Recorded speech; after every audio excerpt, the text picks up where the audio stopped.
오늘도 여지없이 변동성을 좀 크게 보여주고 있어서요. 이 라이브 방송 여러분께 좀 도움이 됐으면 하는 바람으로 릴레이 방송 시작하도록 하겠습니다. 오늘 김장렬 센터장님, 박명석 큐레이터님, 박병창 대표님 순으로 릴레이로 모셔볼 예정이니까 각각의 의견 또 여러분 참고해 보시죠. 자, 우선 김장렬 센터장님 모셔서 시장에 대한 이야기 바로 들어보도록 하겠습니다. 센터장님 어서 네, 오세요. 안녕하세요. 네, 안녕하세요.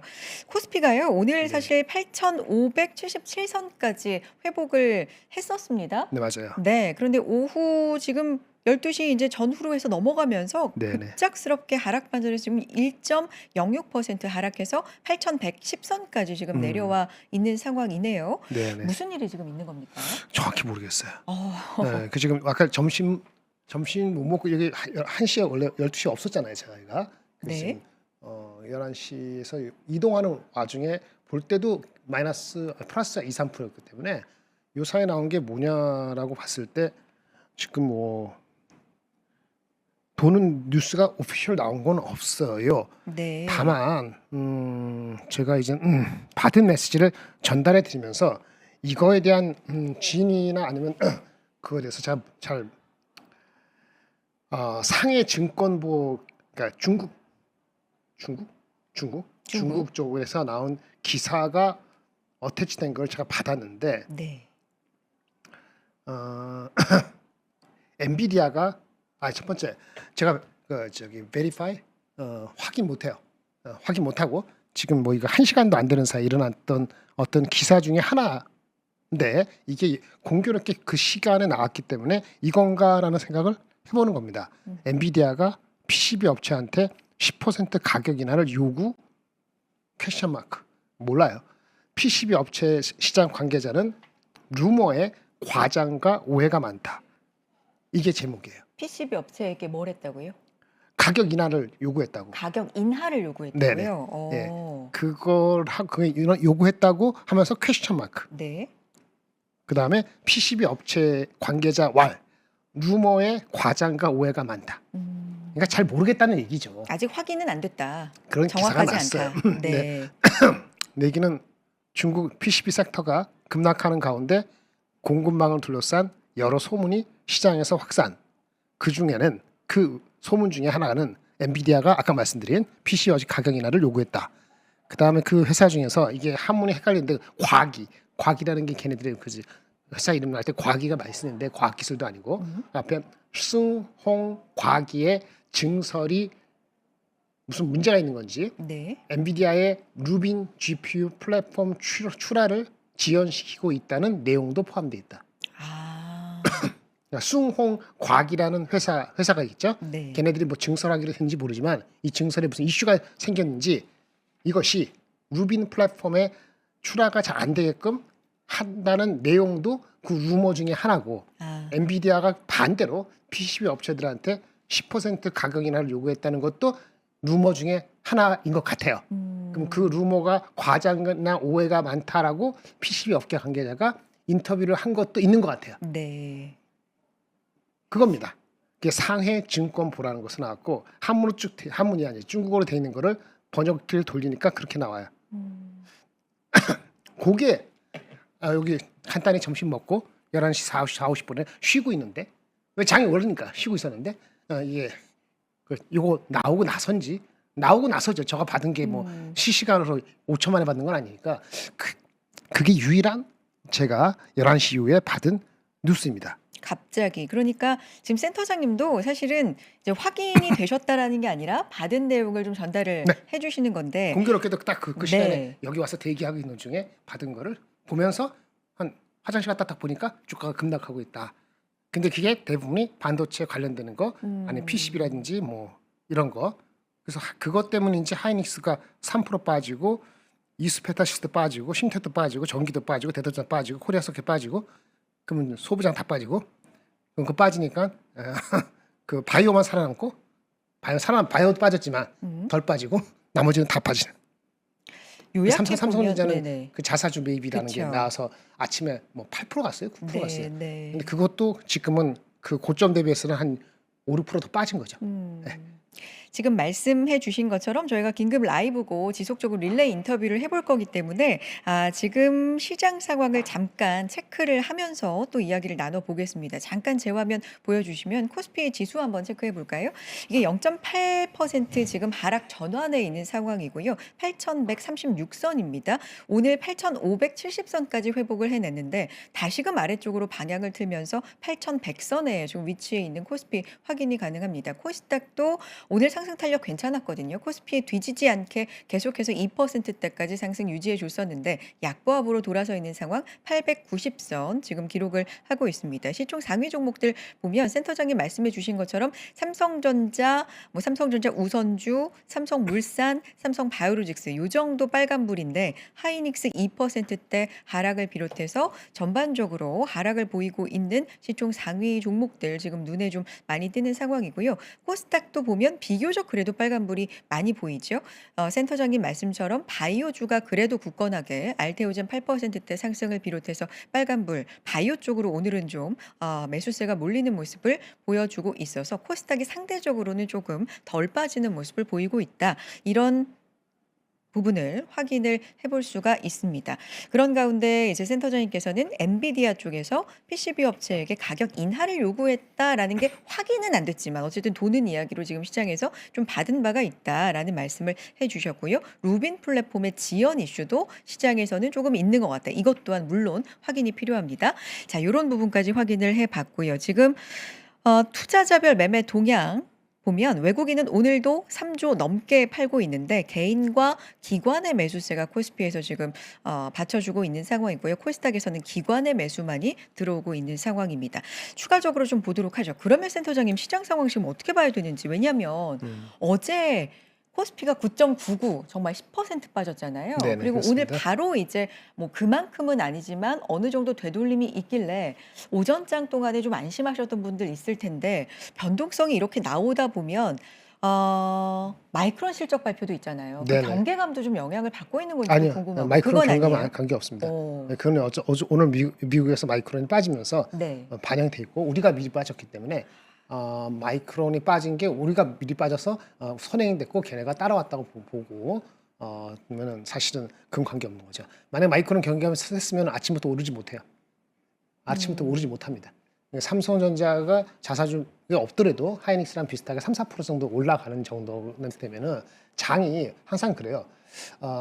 급락 기회, 급락 기회에 반등을 할 때 보통 급락의 한 3분의 1 정도가 되돌려지면은 그래도 좀 희망을 갖고 있구나라고 해석을 추구하기 때문에 제가 그 포인트가 중요하기 때문에 어제 한 9점 몇 프로 빠졌잖아요. 네, 거의 10%. 거의 10%. 그러니까 네. 한 3.3% 네. 정도 장이 플러스로 오늘 끝난다면 그러면 뭐 내일 다시 한 번 더 기대해 보자. 뭐 이런 개념으로 저는 보고 있었고 또 그렇게 구독자님한테 말씀을 드렸는데 네. 아까 뭐 4%도 가고 했잖아요. 물론 그거는 삼성전자의 특수한 그렇죠. 효과가 있으니까 그 덜어내더라도 대충 3% 정도 안짝은 유지가 됐기 때문에 그러면 잘 와치하자라는 네. 개념으로 보려고 했던 거고 네. 거기까지 전개될 때 마이크론에 대한 실적이 뭐 내일 나오는 게 이상할 것 같다. 그래서 우리가 미리 더 빠진다. 이런 경계감은 없었습니다.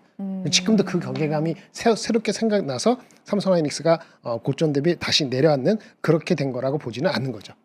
근데 우리가 장 초반에 오전장에 그래도 비교적 어제 낙폭을 어느 정도 만회하면서 잘 올라갈 때 미 선물도 오르고 있었거든요. 네네. 근데 지금 보면 미국 선물도 어때요? 마이너스로 돌아섰어요. 마이너스 선물? 요것도 연관해서 좀 얼마 정도? 전반적으로 영향이 있는. 마이너스 얼마 정도?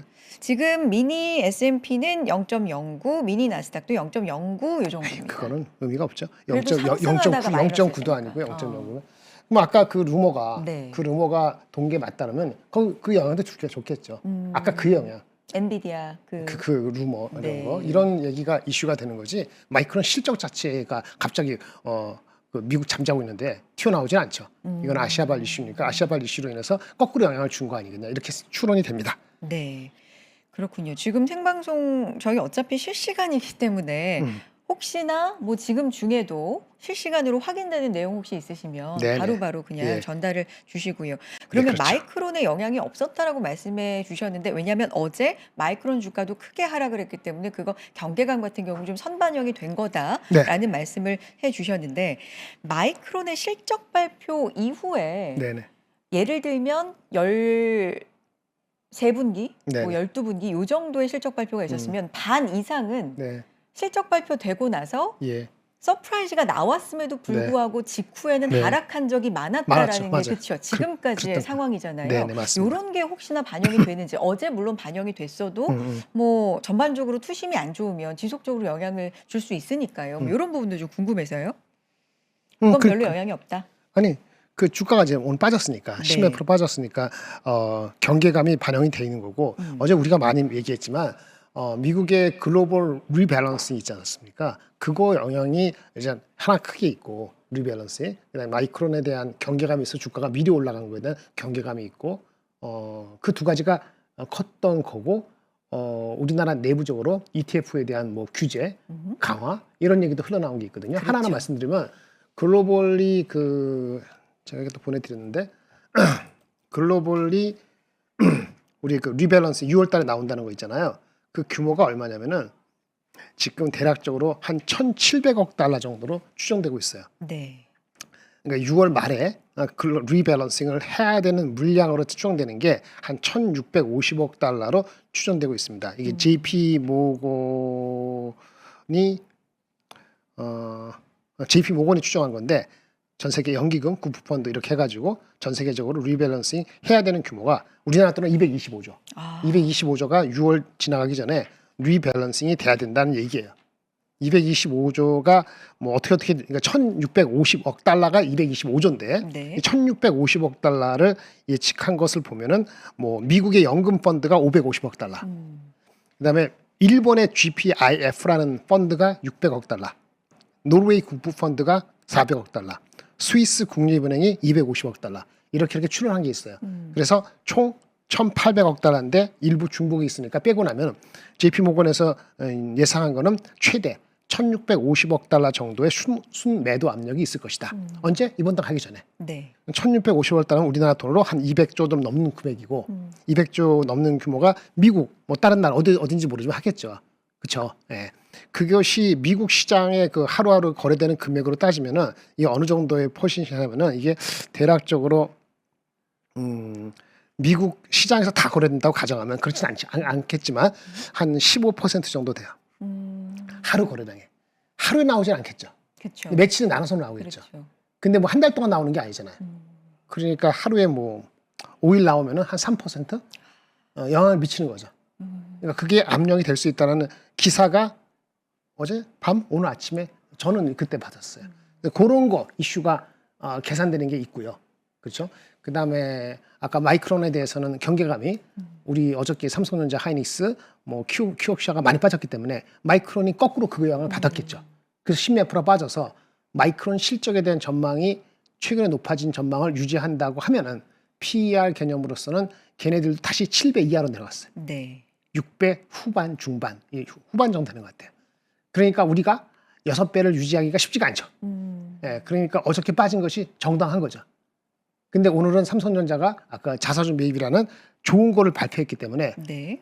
그거에 흥분돼서 뭐 한 8, 9%까지 올라갔는데 그 규모가 8, 9%까지 올라갈 건 아니죠.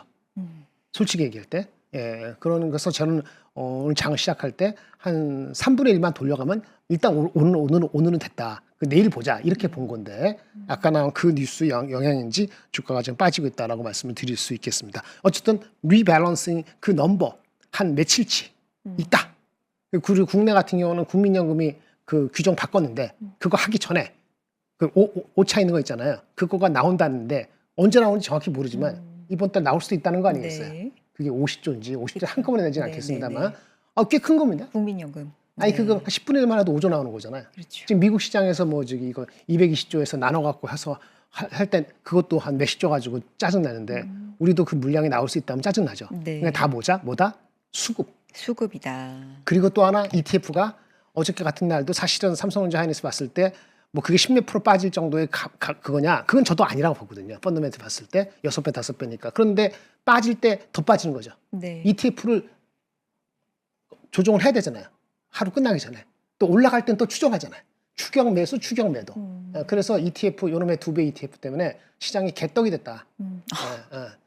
그거는 제가 얘기하는 게 아니고 정부 관계에서 이제 인식했죠. 그러니까. 사후 약방문으로. 네. 그래서 뭐 한대요. 뭐 규제하는지. 그러니까 완화를 위해서 조치를 뭔가 예, 예, 예. 마련한다. 근데 그 네. 조치가 또 과정에서 누구는 또 수혜 볼 수 있지만 네. 어떤 그런 식의 하는 거니까 그 모든 거 글로벌 리밸런싱이야 새로운 건 아니고 우리가 잘 모르다가 6월 달에 온다니까 그 물량이 탁 터진 거고 네. 나머지 것들은 우리가 알 수 있는 거거나 아니면 우리가 미리 알려줄 수 있었던 거죠. 그러면 그 수급이 꼬인 거. 수급이 그러면 네. 걱정도 되고 오늘은 루머도 분명히 영향을 준 것 같은데 진위는 유감스럽게도 제가 알 길이 없어. 저도 안 지가 1시간도 안 됐기 때문에. 그렇죠. 그래서 그런 거가 포함돼서 해서 그래서 우리가 기술적인 분석도 필요합니다. 오늘 마침 이제 오늘 수요일이라서 오늘 클로징벨 라이브에는 센터장님이 안 나오세요. 그래서 저희가 이제 긴급 라이브를 통해서 만나는 것도 이렇게 변동성이 큰 날 좀 다행이다라는 생각도 드는데 센터장님 말씀 그러면 들어보면 일단은 분기 말, 반기 말 리밸런싱의 영향도 아직 우리가 영향권에 있는 거고 왜냐하면 이번 달 말까지기 때문에 간밤에 JP모건 쪽에서도 이번 분기 말 리밸런싱 물량이 4년 만에 최대 규모 주식 매도 물량이 출회가 된다라는 분석을 내놓은 바가 있고 우리가 계속해서 걱정하는 게 국민연금 리밸런싱이 이제 뭐 7월부터 재개가 된다 뭐 이런 얘기 나왔는데 그 부분도 진단을 해주셨고 분석을 해주셨고 아까 루머로 받은 바가 있다라는 아직은 확인이 좀 필요한 얘기도 전해주셨고 그러면 센터장님 어제 우리 시장의 폭락을 촉발시켰던 그 추측했던 여러 가지 이유 있잖아요. 네네네. 그거에 어떻게 보면 그렇죠. 연장선상이라고 맞습니다. 지금 보이는데 네, 맞습니다. 일단 리밸런싱 하나 체크해 주셨고 어제 여러 가지 이유 진짜 뭐 한 7, 8가지 이유가 어제 복합적으로 있었던 것 같아요. 그 중에 하나가 뭐 이런 것도 있었거든요. 국내 주식, 부동산 같은 미실현 이익도 소득으로 간주해서 포괄과세한다는 어저께 이런 토론회. 우리 얘기했잖아요. 네네. 요런 부분도 하나 있었고. 근데 오늘 같은 경우도 이제 추가로 나오는 게, 정책실장께서 말씀하신 부분 같은데, 초과세수 논의도 필요하다. 뭐 요런 얘기. 초과세수는 뭐죠? 네. 뭐 요런 부분도 아마도 혹시나 시장에 영향을 미쳤을까? 이런 것도 지금 채팅창 보니까 많은 분들께서 좀, 요거 아니야? 이렇게 좀 생각을 하시는 것 같아요. 그러니까 세금에 대한 얘기를 최근에 주식 시장에 대해서 여러 가지로 좀 민감하게 받아들이는 건가요? 어제도 보면 그렇고. 당연하겠지 않습니까? 당연한 얘기다. 제가 당연히 제 민감하다. 방송 얘기할 네. 때 그것이 그런 법제가 진짜 가능하냐라고 김장현 씨 물론 저 몰라요. 제가 어떻게 알겠어요? 네. 안 되길 바라죠. 주식 관계자 입장에서는. 네. 근데 이게 그 국가적인 차원에서 철학적인 차원에서 그게 중지가 그렇게 모아질지 가능성을 제로라고 제가 얘기하지도 못하겠고 얘기가 자꾸 나오다 보면 바위도 뭘 깰 때 처음부터 바위가 깨지는 게 아니죠. 그렇죠. 수십 번 수백 번. 그래서 저는 이제 그 가능성을 제로라 보지는 않는데 쉽지 않다고 봅니다. 그때 이제 거기 이제 굳이 얘기하면 제가 센터잖아요. 레프트 라이트 그러면 뭐 양쪽에 더 이쪽에 있는 분들은 당연히 그런 주장을 할 수도 있고요. 제가 누구라고 얘기는 못하지만 하여튼 그런 식의 거가 주장을 작성하면은 선명성 경쟁에 들어가면 그 얘기가 수그러들지 않을 거예요. 그리고 가장 중요한 게 주식시장이 올랐어요. 많이 올랐어요. 많이 올랐죠. 네. 네. 절대적으로 밸류가 우리가 싸다고 하지만 네. 싸요. 네, 네. 싸죠. 어제 기준 7.5배니까 네. 7.6배 PER이니까 싸죠. 그러면 절대가 올랐으니까 거기서 뭔가 그렇죠. 가장 편한 게 뭐겠어요? 돈 문제죠. 더 이상 얘기 안 할게요. 그러니까 가능성이 없더라도 계속 네. 그런 얘기 하면은 주가가 많이 오른 상태에서는 안 그래도 다른 이슈가 있을 상태에서 당연히 그 짜증나는 거하고 다른 단어가 필요할 거라 생각했고 저는 어저께 짜증 난다는 그 단어 이상의 수위의 개념을 저는 갖고 있는 거고 저도 이제 방송에 나오니까 여기서는 그런 얘기를 안 하고 거기서도 그런 얘기 안 했을 뿐입니다. 네. 이 정도만 말씀드릴게요. 그러니까 지금 뭐 채팅창에서도 다 핑계다.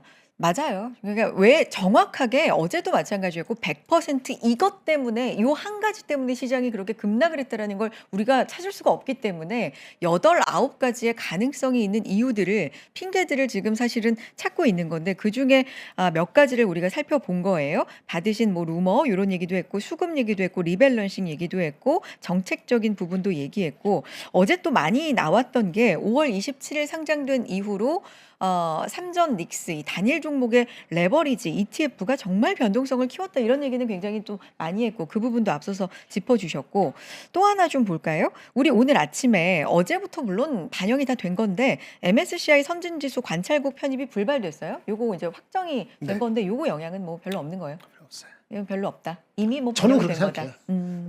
저 말씀드렸잖아요. 19일 날 네. 그 평가 기준에서 미달되거나 아직도 부족하다고 걔네들이 평가를 했잖아요. 이미 그렇죠. 그러니까 그래서 19일 날 시장은 그때 그걸 못 들으신 분들도 있을 수 있겠죠. 그러니까 영향이 전혀 없다고 안 하는데 이미 알 사람들은 기관 투자가들은 19일, 20일 전에 아 그렇구나. 이번엔 어렵겠구나. 다 그렇게 네. 생각하죠. 아니야, 내가 새로운 정보 보니까 21일 날 갑자기 깨어나서 보니까 나는 새로 가서 그 베팅하겠어. 그렇게 들어간 사람이 누가 있겠어요. 그렇죠. 또 하나 그러니까 어제 거를 계속 저희 곱씹어 보고 있습니다. 왜냐하면 연장선일까라는 생각에 올해 금리 인상 3번 요거는 미국 시장에서도 약간 여진이 있었던 거예요. 그거는 뱅크 오브 아메리카에.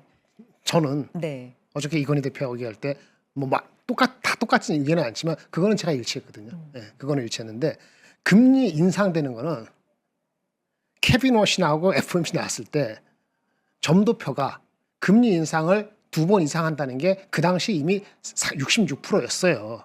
새로운 게 아니라고요.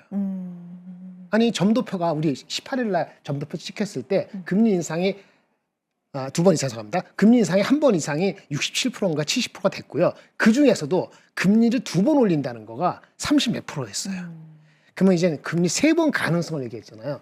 3번 가능성도 있어요. 네. 근데 이제 보통 이제 비중이 10% 이하는 안 보니까 금리 인상 2번 이상이 30 몇 %가 일주일 전에 이미 주가에 반영이 돼 있었던 거예요. 그럼에도 불구하고 10년물 국채는 움직이지 않았단 말이에요. 그래서 그거는 이슈는 아닌데 그 뱅크 오브 아메리칸가 뭔가 거기서 한 번 더 시나리오를 한 3번, 거잖아요. 그쵸. 근데 제가 말씀드린 거는 그거는 파월이 있거나 그럴 때는 그럴 수도 있죠. 근데 지금 시츄에이션은 바뀌었고 그다음에 FOMC 하기 전까지 그 커뮤니케이션을 자제하고 그럼 사실은 더 여러 가지 환상과 걱정을 할 수도 있겠지만 반대로 과거와 달리 커뮤니케이션이 별로 없으니까 실제 넘버가 나오는 대로 반응하면 되거든요. 네. 근데 이것도 마찬가지로 주가 오른 상태니까 이것도 경계하라고 얘기를 하는 거고요. 왜 그렇게 얘기하냐면은 엊그저께 오늘은 덜 빠졌습니다만 오늘은 반도체 많이 빠졌지만 그 빅테크 아마존, 마이크로소프트, 알파벳이 주가가 엊그저께 빠졌죠. 많이 빠졌잖아요. 네. 알파벳은 뭐 사람들이 도망쳤다 그래서 그러지만 어쨌든 인재를 뺏긴다. 핵심이 네. 뭐냐면은 네. 투자를 계속할 수 있는 펀딩이 되느냐. 아, 자기 자금 갖고 뭐 알파벳도 캐시플로우가 준다고 말씀드렸잖아요. 그쵸. 근데 캐시플로우가 주는 건 별 의미가 없다니까요. 왜? RPO, Remaining Purchase Public Performance Obligation이 계속 증가되면은 시장은 무시할 수 있는데 그런데 만약에 금리가 진짜 3번, 4번 올라간다고 추세가 올라간다 하면은 약한 고리 업체들은 자빠지겠죠. 그렇죠. 그럼 우리가 약한 고리한테 반도체 안 파는 게 아니잖아요. 물론 대다수는 알파벳이라든지 이런 데 팔지만 그러면 약한 고리부터 주가가 흔들릴 수 있게 되면 우리도 영향을 받는다는 얘기를 계속 미국에서는 더 강조하고 있거든요. 미국은 곡괭이 파는 반도체 주식이 아니고 곡괭이 파는 반도체 가지고 뭡니까? AI 서비스라는 게 중요한데 그러니까 AI 서비스를 하고 만드는 걔네들이 그 캐시플로우가 헤매고 반도체가 너무 올라서 짜증나고 당연히 가급적이면 빅테크가 가는 게 중요한데 경고를 주는 거예요. 리밸런스도 있고 하니까 금리 올라갈 수 있으니까 조심해. 그러면서 아마존을 포함해서 알파벳 주가 빠진 거거든요. 반도체 버텼지. 반도체가 네. 좋으니까. 그렇죠. 근데 이 리밸런스 한번 치면서 같이 무너뜨린 거거든요. 그러니까 금리 인상은 팩트가 아니고요. 금리 인상이 3번이 팩트가 아니고 금리 인상 1번 플러스 1번. 이거는 이미 일주일 전에 반영이 됐었고 잠깐 또 까먹었는지 모르지만 그게 새로운 건 아니다라고 보고 저는 이제 리밸런싱 국내 그 해외 우리나라의 국민연금 그다음에 ETF로 인한 이 변동성이 극단적인 거 그런 상태니까 심리가 불안하니까 어떤 루머가 됐든 뭐가 됐든 간에 확인이 되지 않더라도 더 빼고 보는 심정이 있지 않을까라고 네. 생각이 드는 거고요. 그렇지만 이게 확인이 돼야 되는데 해외 쪽의 주식이 어떻게 됩니까? 지금 니케이는 0.38% 크게 움직이지 않네. 네. 대만도 어떤지 모르겠는데 그럼 우리가 아까 3% 올라갔던 거지 3% 4% 올라갔던 네네. 거 그것에는 희망이 있었던 거고 아까 그런 게 나오니까 그거를 토해놓고 다시 바라보는 거다라고 말씀을 드릴 수 있겠죠. 코스닥이 덜 빠지는 거는 너무 워낙 많이 빠졌으니까 네. 바이오가 워낙 세니까 수급이 좀 가니까 덜 빠지는 것처럼 현재는 보이는 건데 다시 또 코스피가 올라가네. 하여튼 그래서 이거는 루머까지 포함됐기 때문에 시장의 변동성이 극대화됐다라고 얘기를 할 수 있겠고, 요거는 다른 리포트가 나오기 전까지는, 소식이 나오기 전까지는 지금 12시 전으로 나왔다는 그 소문에 의한 거, 그거는 확인이 될 필요가 있어요. 그 전까지는 그걸로 판단을 하기는 어렵습니다. 알겠습니다. 확인이 안 됐다. 확인은 필요한데 이런 얘기가 있다라는 건 지속적으로 지금 강조를 해 주시니까 저희도 그 부분은 새겨서 듣도록 하겠습니다. 이런 가운데 다시 코스피 상승 반전하면서 0.5% 상승이고요. 8,200선 회복해내는 흐름, 8,246선 진짜 어지럽습니다. 네, 코스닥 같은 경우도 상승 반전 0.38% 상승하고 있는 상황.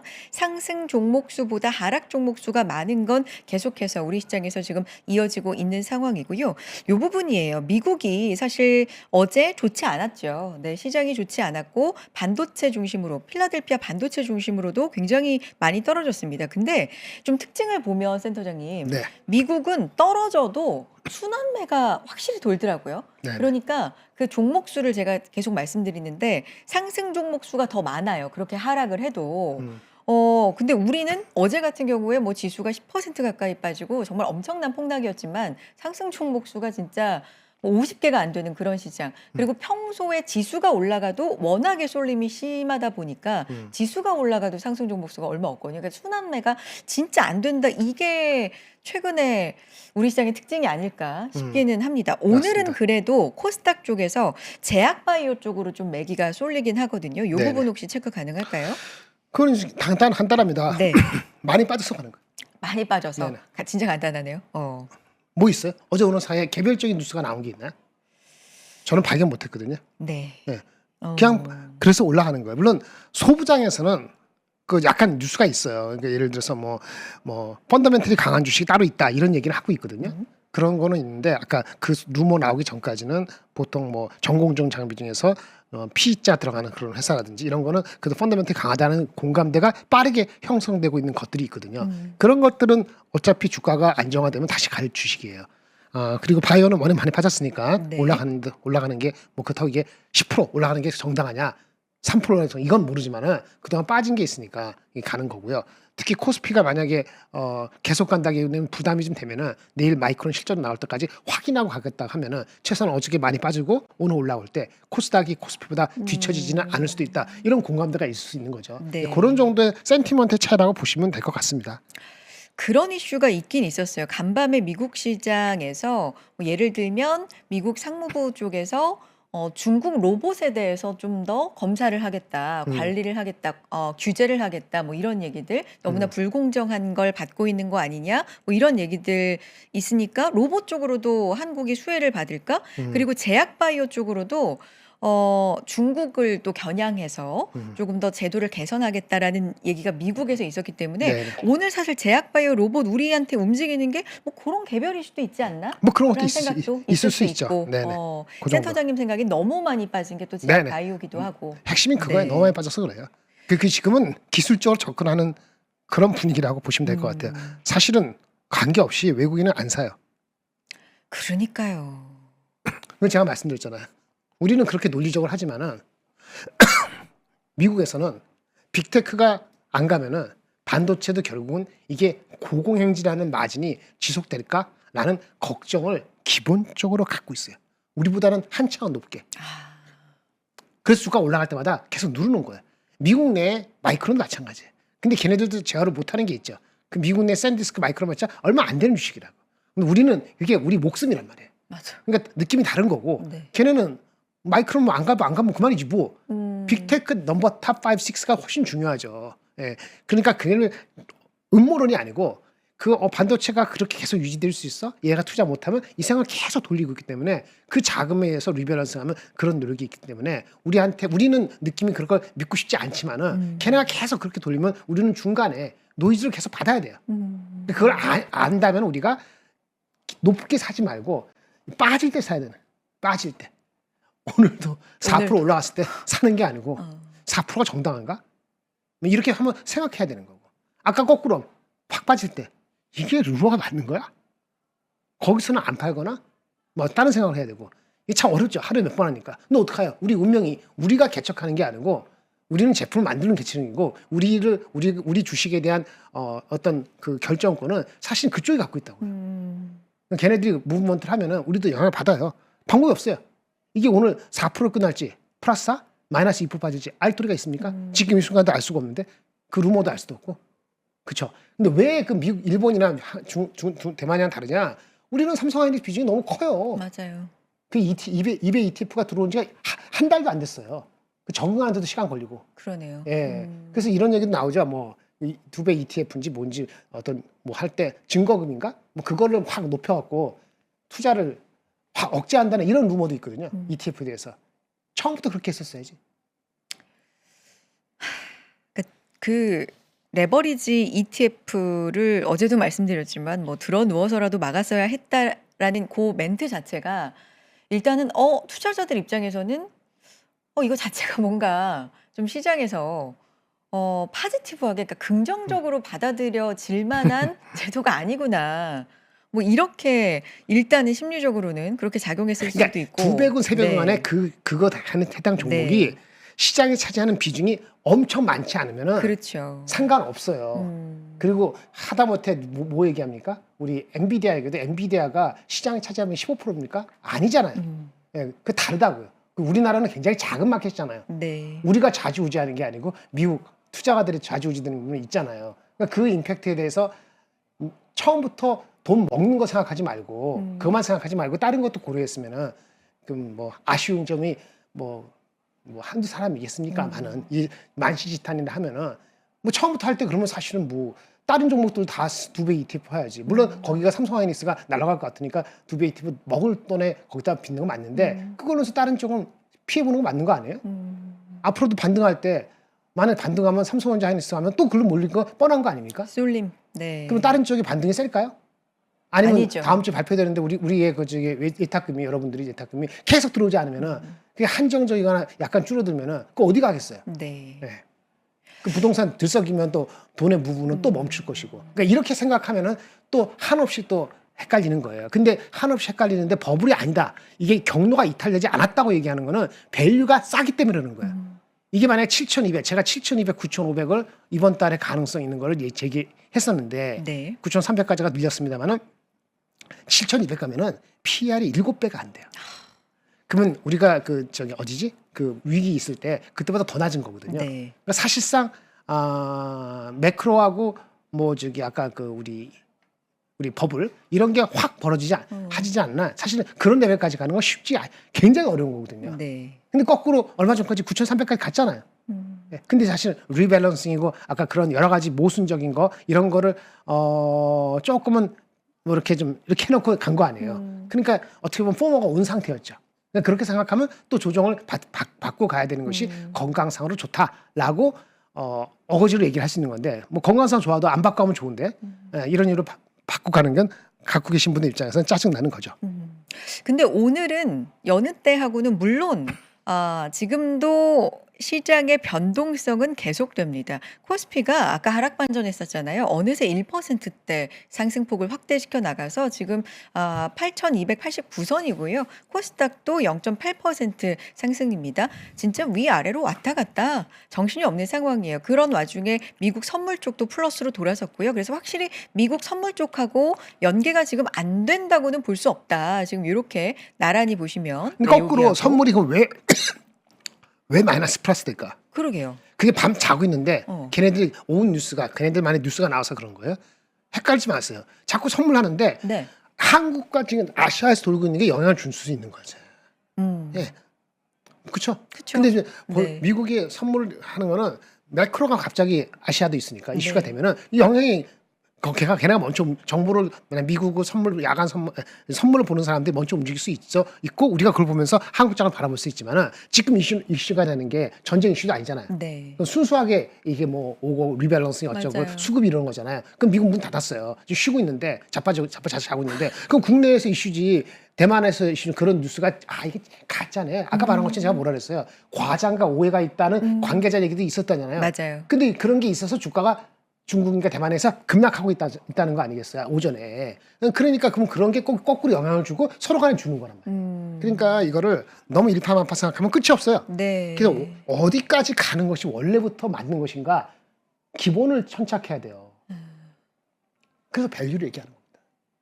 그 밸류가 근데 그 밸류로 얘기할 때 항상 우리가 지금 싼 상태다. 특히나 어제 급락으로 인해서 더 싸졌다라고 우리는 얘기를 하는 거잖아요. 그렇죠? 근데 우리가 싸요. 네. 7.5배인데 예전에는 삼성과 하이닉스 합해서 25%였어요.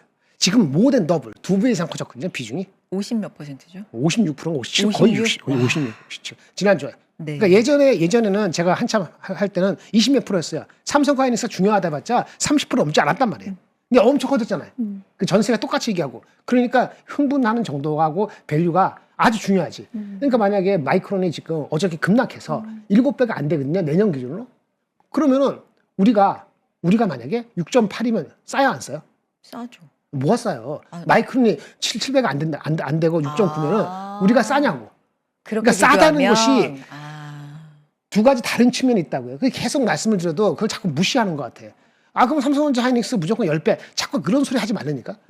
마이크론이 10배 안 되면서 우리가 먼저 치고 나가는 거는 비교하면. 하늘이 두 쪽 나도 없다는 건 아니지만은 네. 현실적으로 쉽지가 않다고요. 그러면 마이크론이 어저께 빠져서 7배 이하로 빠졌다고. 근데 삼성전자 하이닉스가 그보다는 아까 디스카운트 레이가 얼마나 그랬어요? 어저께 20% 30%였거든요.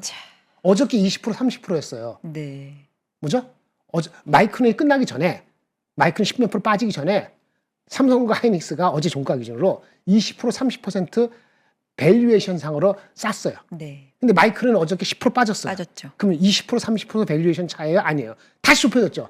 다시 10에서 20%잖아요. 그럼 적당한 거예요. 그러니까 10% 20%가 적당한 건데 하이닉스 10% 밸류에이션 차이, 삼성전자 20% 차이면 적당해요.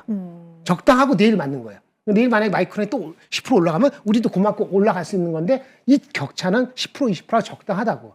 그런데 오늘 아침에 나오니까 하이닉스가 삼성전자가 뭐 했어요? 자사주 사냐고 그랬잖아요. 적절한 시기에 계획은 모르지만 그럼 그 효과가 올라가겠지. 그쵸. 그 효과가 그것만 가지고 10%냐 이건 아니라 보지만은 어차피 반등을 하는 것들이 포함하니까 한 5%는 그것 때문에 이래저래 올라갈 수도 있거든. 네. 5% 주면은 삼성전자는 마이크론하고 지금 격차가 얼마나? 밸류에이션 격차가 한 15%.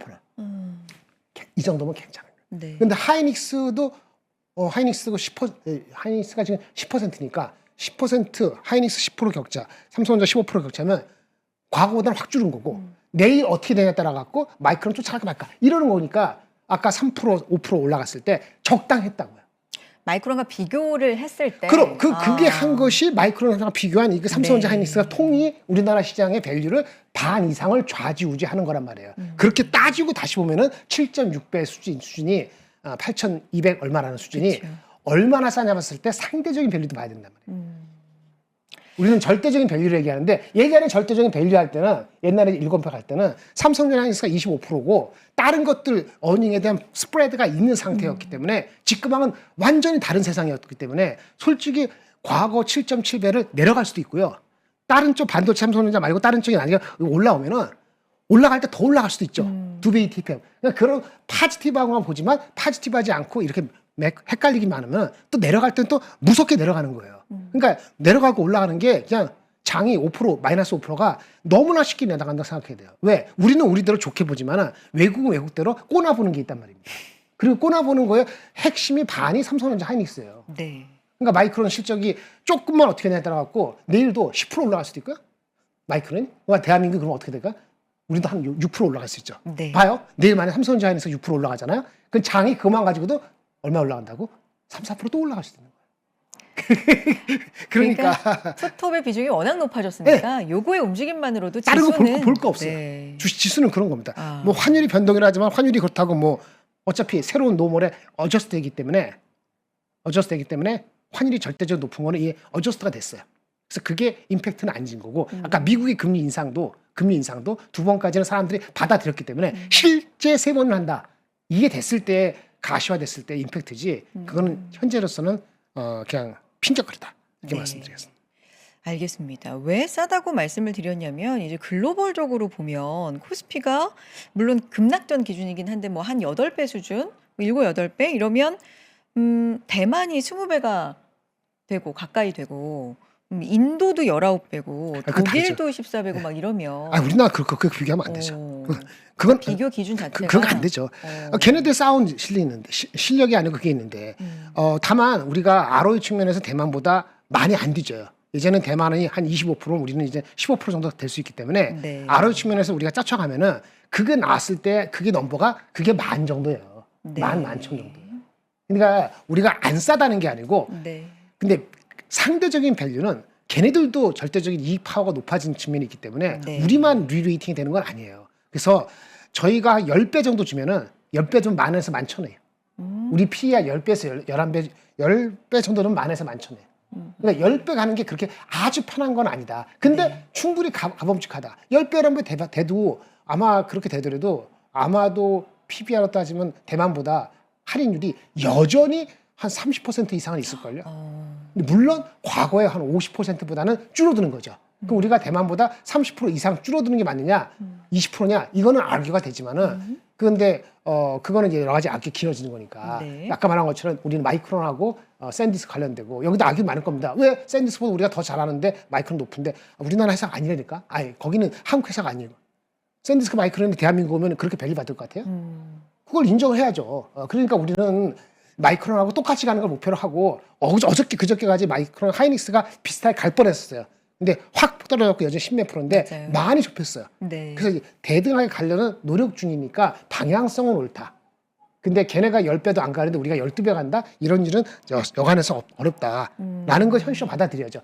그걸 현실 안 받아들이면 무조건 어느 주까지 사는 거야. 삼성전자 300만, 하이닉 300만 원 사고 삼성전자 37만 원 사고 갈 수 있지. 6개월 보면은 더 낮게 내려갈 때가 있는데 왜 그때만 봅니까? 내려갈 때 사야죠. 오늘도 내려갈 때 있었잖아요. 근데 그때는 왜 쫄고 올라갈 때 겁나게 사냐? 그건 아니라는 거죠. 알겠습니다. 그러면 요 질문도 좀 드려볼까요? 아까 미국은 이미 뭐 메모리도 메모리인데 빅테크 쪽에 네. 대한 수익성 악화를 더 크게 생각하고 있는 것이다. 그걸 더 걱정하죠. 그러니까요. 최근 빅테크 흐름 보면 정말 그런 것 같기도 하고 어제 우리 시장 하락의 원인 중에 뭐 7, 8가지 있는 원인 중에 하나였습니다. 그 전날에 빅테크 중심으로 해서 하락이 굉장히 좀 깊게 나왔고요. 잊을만 하면 나오는 이 AI 거품에 대한 우려, 수익성 악화 우려, 그리고 돈 많은 빅테크 기업들이 왜 최근에 연달아서 회사채를 발행할까? 뭐 이런 부분에 대한 우려도 분명히 좀 있는 것 같고. 근데 센터장님 사실 네. 생각해보면 이거 너무나 지겨운 키워드일 수 있잖아요. AI 거품, 수익성 우려. 진짜 잊을만 하면 어떻게 보면 잊지 마세요. 이런 생각까지 하게 돼요. 시장이 좀 조정받고 싶을 때 네네. 빼고 싶을 때 나오는 단골 핑계인가 할 정도로 그러니까 그 정도로 많이 나온다는 뜻이에요. 근데 나올 때마다 학습 효과로 따지면 사야 되거든요. 왜냐하면 네. 결국엔 올라갔으니까. 네. 근데 급락이 나올 때마다 이런 생각이 들죠. 이번엔 찐인가? 이번엔 진짜인가? 이런 생각이 사실은 그거 들어요. 계속 달고 살아야 돼요. 달고 살아야 네, 돼요. 달고 살아야 됩니다. 어. 그게 증명이 안 되잖아요. 이게 네. 맞아요? A예요? B예요? 그러니까. A 아니면 그건 모르잖아요. 다 썰이죠. 이 세상에 누구는 압니까?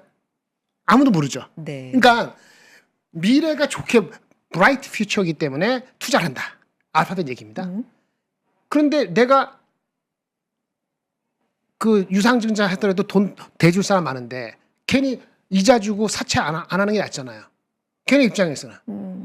아니 금리가 올라갈지도 모르는데. 그러는데 근데 걔네 사업하는 사람은 그렇게 하는 거죠. 네. 근데 그걸 바라보는 주식쟁이들이 여러 가지 생각을 하는 거죠.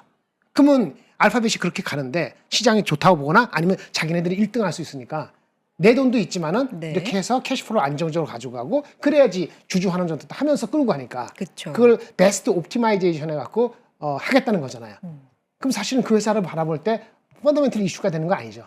근데 주가를 바라보는 입장은 여러 그 참여자가 있으니까 그를 불안하게 여길 수도 있잖아요. 근데 계속 불안해.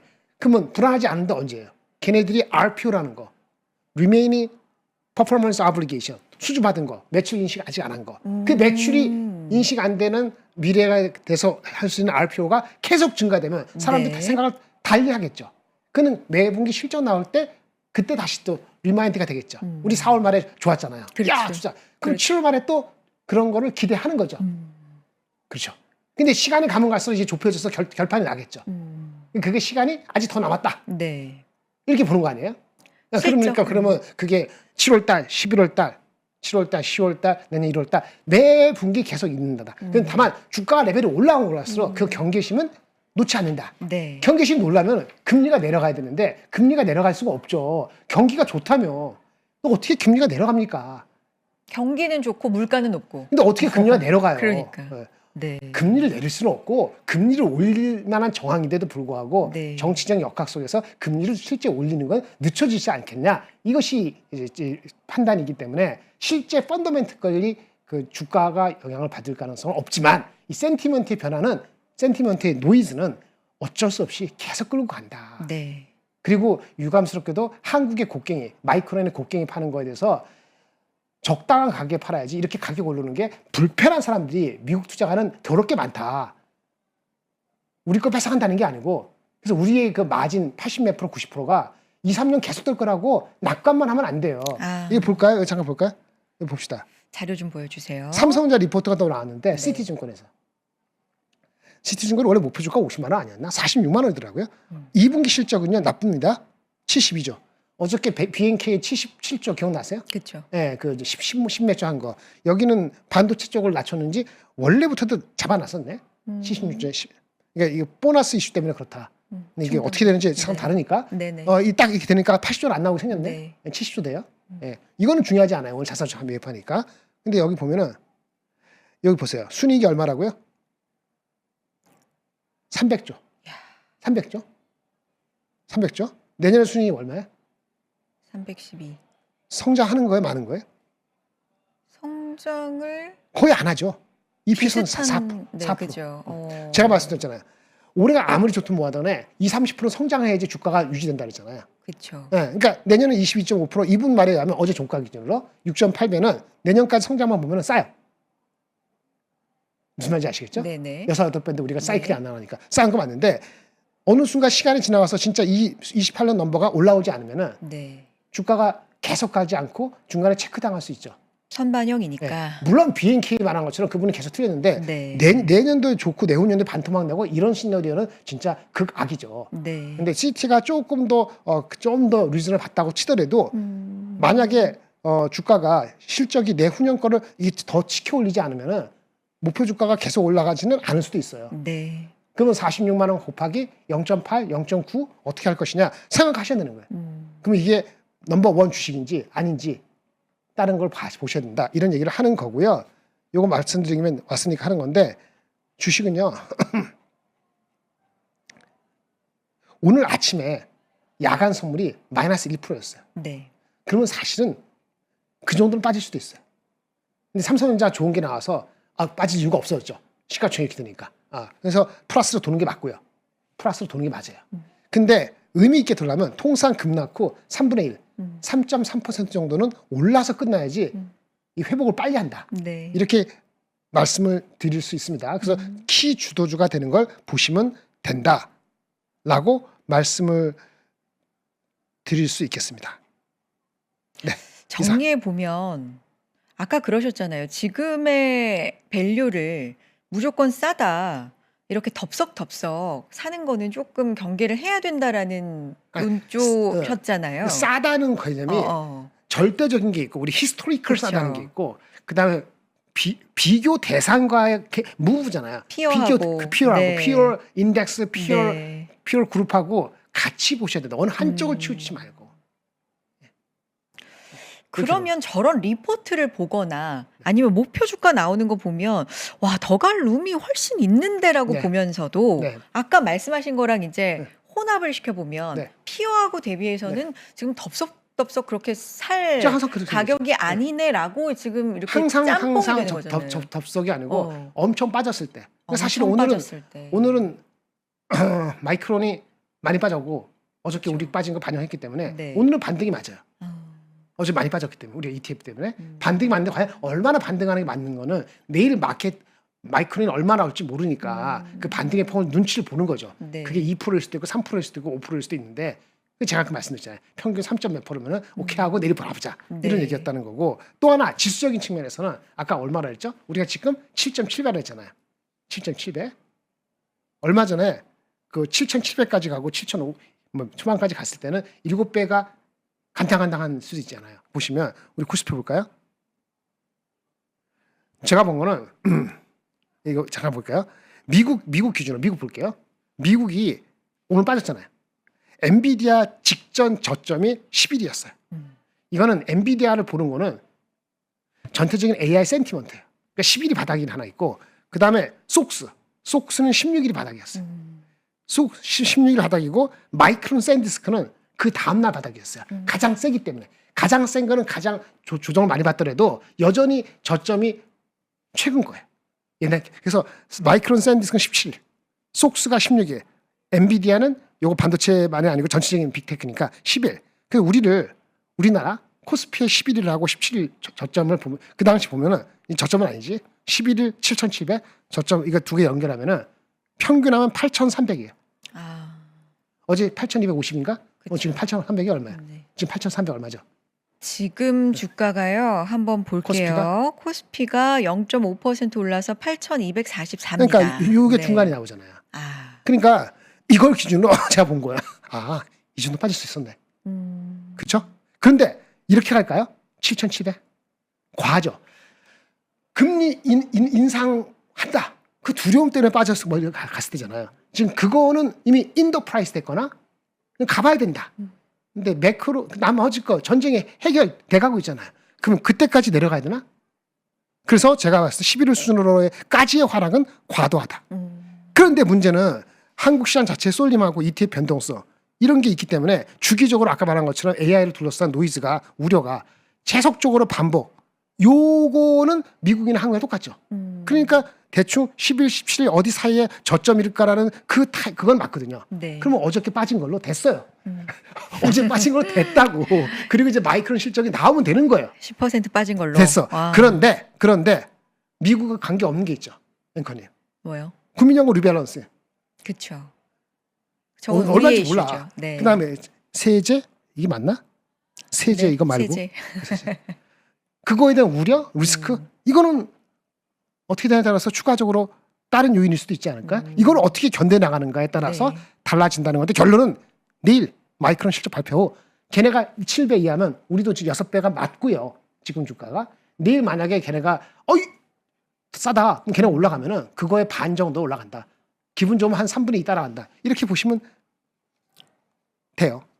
그래서 공포에 팔지 말고 포모 왔을 때 사지 마라. 오늘 또 올라가니까 또 열심히 또 초반에 사신 분이 있는데 살 수 있어요. 오늘 네. 3% 올라 살 수 있거든요. 나눠 사야 돼요. 네. 아침, 점심, 오후. 그러면 괜찮잖아요. 근데 오늘 올라간다고 또 삼성전자 9% 올라가니까 덥석 거기다 오늘 살 마음에 있는 걸 한 50%, 60% 확 실리면 탄약이 그렇게 변동 부족하잖아요. 나올 때. 네. 분할해서 이렇게 어쨌든 기술적으로는 좀 빠진다 하더라도 네. 6월 초 저점 그렇게까지 가기는 아니다. 네. 왜? 그런 정도의 경로가 이탈한 정도의 뭐 징조나 그런 건 펀더멘털까지는 아직 없다. 아까 루머가 나왔지만 이렇게 말씀을 드리겠습니다. 요거 한번 읽어주세요. 읽어볼게요. 네. 보여주세요. 네. 네. 네 가지 경우 노란 거. 기존 충분히 포지션된 투자자, 현금 부족하다면 힘 약한 것에서 주도주 섹터로 변경이 바람직하다. 최근 포모에 매수하지 않았고 현금이 충분하다면 정상 기준 초과 수준으로 추가 조정 시 TP 그러니까 타겟 프라이스 적정 마진을 적용해서 주도주로만 분할 접근이 가능하다. 여기까지 읽을까요? 여기까지. 이건 충분히 이해됐죠. 네. 네. 현금이 많으면은 쓸 수 있죠. 음, 근데 얼마에 디스카운트 하느냐? 네. 여러분들 알아서 하는데 저는 제 기준을 말씀드렸던 거고. 네. 그다음에 최근에 산 사람 이게 중요한데 한번 해보시죠. 포모 매수로 인해 손절매 상태. 그런데 그래도 현금이 여전히 충분한 분이라면 지수 반등폭의 기준을 설정하고 노란 거만. 예. 하나의 기준은 전일 급락의 30% 이상 반등 여부, 그 도달 여부에 따른 손절매를 그 룰 실행을 유연하게 하는 방법이 있다. 네, 이미 최근에 사가지고 한 5천만 원 샀어. 근데 15% 만약 15%네. 손절매 룰 걸리잖아요. 근데 이 사람이 5천만 원 또 있네. 네. 손절매 바로 할까요? 아니면 내일 마이크론도 있고 하는데 이거 어떻게 할까요? 근데 어제 많이 빠졌으니까 장이 10%. 오늘 반등하리라고 보는 게 리즈너블하죠. 그렇죠. 근데 반등 아직 시작했잖아요. 근데 제가 기준 드렸잖아요. 3분의 1 반등은 해야 된다고. 30%. 네. 그 되는 거 보고 좀 약간 줄이든지 이렇게 하는 거고 반대로 현금이 있으니까. 네. 근데 또 하나 포모 매수로 손절매인데 네. 현금이 없어. 네. 다 들어왔네. 그럼 마이너스 손절매야. 네. 어떡하죠? 손절매 하셔야 됩니다. 음. 반등하면 어떡하냐? 아까 3% 반등할 때 음. 나와야죠. 룰은 지켜야 돼요. 그리고 대만 그러면 팔았어. 손절매했어. 현금이 들어왔잖아요. 네. 그러면 시장이 안정하게 플러스 3% 4% 올라갔어요. 그럼 어떤 거 사야 돼요? 주도주 사야죠. 탄력 있는 거를. 현금이 없다며. 현금이 없으면 룰대로 빨리 해야 되고 현금이 있으면 조금 더 기다릴 수 있죠. 그러니까 현금이 있느냐 없느냐 따라 갖고 이것도 달라질 수 있는 거죠. 도움이 되시나 모르겠습니다. 도움이 아마 되셨을 겁니다. 저 경우의 수 한 4가지 정도에 포함되는 분들이 아마 많으실 것 같은데 요것만 좀 여쭤보고 서서히 마무리를 좀 해볼까요? 오늘 삼성전자와 하이닉스 주가는 갈려요. 요거는 아까 말씀하신 그 자사주 매입 90조 원 자사주 매입이 임박했다 삼성전자 뭐 그런 이슈로 갈리는 거예요? 어떤 그렇죠. 거예요? 네. 100조잖아요. 네. 그거 원래 계획된 건지 네. 이 시점에 발표된지 그것까지는 모르지만 어쨌든 나오는 게 타이밍이 나쁘지 않았지 않습니까? 100조면 얘네들 2,000조잖아요. 2,000조면 얼마야? 2,000조에 100조면 얼마 되는 거야? 5%. 그러니까 5%가 더 갈 수, 5%는 갈 수 있는 거지. 그래서 딱 5.16% 네. 지금 장이 오르는. 올라가자 그러면 한 10%까지도 가. 근데 그때 따라가는 나는 이제 좀 거시겠는데 뭐 하여튼 그런 거죠. 하이닉스는 오늘 1.57% 어제 이어서 추가로 좀 하락을 하고 있고 스퀘어가 많이 빠져요. 지금 네네. 현재 8.6% 빠지고 있는데 뭐 ADR 상장 이슈는 살아는 있는데 여기 일정이 약간 뭐 조금 늦어지는 글쎄 건가요? 정확한 건 모르겠고 그 원래는 22일 주니까 이번 주예요. 네. 일정이 얼마나 미뤄지는지 모르겠지만 원래 계획이 8월 달 정도 네. 였었으니까 뭐 그건 확인해야 돼요. 그게 없어지는 게 아니니까. 네. 그건 봐야 될 것 같고요. 이럴 때 항상 이슈가 SK스퀘어 사냐 하이사냐 하는데 그러니까. 기본적으로는요. 네. 본주가 지속적으로 펀더멘털 문제가 헤매면은 그러면 그쪽 주식도 결국 안 갑니다. 스퀘어도. 안 가죠. 본주가 안정적으로 가는데 여기에 비중을 더 싣기가 여러 가지 규정이나 부담스럽고 이게 되게 비싸잖아요. 예. 그러니까 SK스퀘어도 그럴 때 얘 가는 거를 여기서 좀 더 먹자 이런 거지. 만약에 본주가 펀더멘털이 흔들리면은 그 주식도 다른 SK스퀘어도 오래 못 가요. 그냥 그거는 보시고 하셔야 돼요. 알겠습니다. 그러면은 삼성전자와 물산의 관계도 좀 비슷하게 봐야 되겠네요. 오늘 삼성물산에 물산이 오늘 무슨 뉴스가 나오지 않았으면 그 비슷할 것 같고요. 6% 상승 중인데 조금 상승폭을 줄이긴 했어요. 네. 삼성전자 5%. 뭐 차이는 지분에 없는 것 대한 같은데. 네. 이런 부분들 알겠습니다. 센터장님 네. 마지막 말씀만 남겨주고 가세요. 오늘 클로징 벨을 함께 못 하시기 때문에 네네. 오늘 시장 그래도 변동성이 꽤 있는 편이죠. 우리 뭐 방송 중에도 하락 반전도 했었고 그러게요. 한 말씀만 네, 남겨주고 가시죠. 변동성은 네. 달고 살아야 돼요. 달고 달고 살아야 살아- 되고요. 아이고, 네. 나쁜 거지만 뭐 나중에 충분히 익숙해질 때까지 달고 살아야 되고요. 그래서 분할, 좋아도 분할, 나빠도 분할. 네. 사실 나쁠 때는 과감히 버리는 게 맞지만 지금 뚜렷한 증거가 없으니까 이 경로를 이탈했다는 증거는 없단 말이에요. 그렇게 하는 건 또 섣부른 것 같고요. 하지만 아주 낙관 일변대로 그러니까 아주 편안하게 장밋빛만 펼쳐지는 이런 장이진 않고 계속 테스트를 할 거다. 테스트를 하는데 대한민국 삼성전자 하이닉스가 익스포즈 많으니까 변동성은 어찌할 방법이 없다라는 생각을 가지셔야 될 것 같습니다. 어쩔 수 없어요. 네. 변동성은 우리가 안고 가야 되는. 네. 알겠습니다. 여기까지 듣도록 하겠습니다. 유니스토리 자산운용 김장열 센터장님과 함께했습니다. 센터장님 오늘 말씀 고맙습니다. 네, 감사합니다. 네, 감사합니다.